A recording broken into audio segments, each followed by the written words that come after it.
Bob and I both loved that whole idea of doing anything for Jesus. We were in ministry. I was a Jesus girl. We were rock solid. For Audrey and I, serving God meant everything to us. And that involved, a lot of long hours, a lot of devotion, a lot of sacrifice. As a pastor, I saw this young man who just needed some guidance. So we invited him to be a part of our family activities. I remember feeling so exhausted, so overwhelmed, and hiding that. And then this young guy starts coming into our life, and the first thing he says is, "You seem to be doing everything for everybody. Do you need some help?" And I was like, yes. But the more we hung out together, it turned into, you are so beautiful in every way. Like, I wish I could find a girl even just half as beautiful as you. When I knew I was going to be seeing him, I made sure I looked good. I felt like I was invincible. I thought I could have this guy flirting with me. Nothing would ever really happen. Sin takes you further than you ever thought you would go. It goes little by little by little. You just start just one little compromise, just a teeny tiny compromise.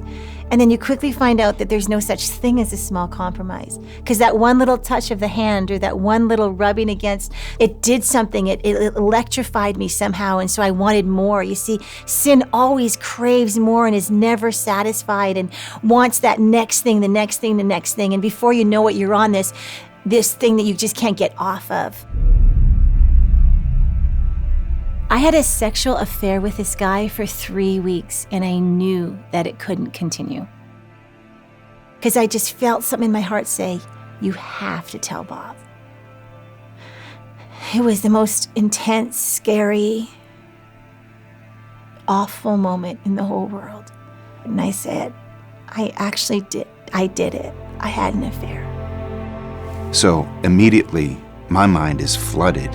Images of her with this person. Where am I? Where were our children? This isn't just a little oops. You say that you love me, but yet you give yourself like this? It makes no sense. The rage and the anger that I had was so intense. I just stormed out of the room, slammed doors, stomped my feet. I was a mess.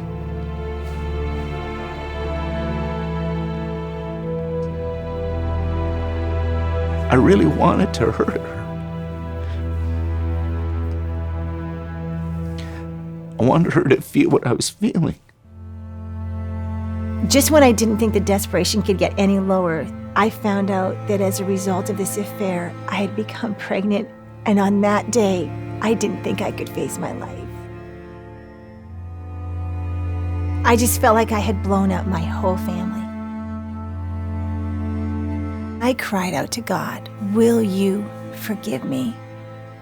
And then I went to Bob and I said, "Could you ever find it in your heart to love me again?" I knew that in that moment I had to forgive her, but I was only capable of so much. That afternoon, I had to forgive her again. Later that evening, the next day, weeks, months, even years. Forgiveness really was a process for me, but we together chose to press in. To each other, but really into God, because we were hoping that He could rescue not just us, but rescue our family and my children.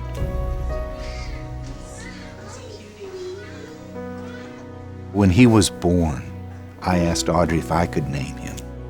I gave him my name, Robert.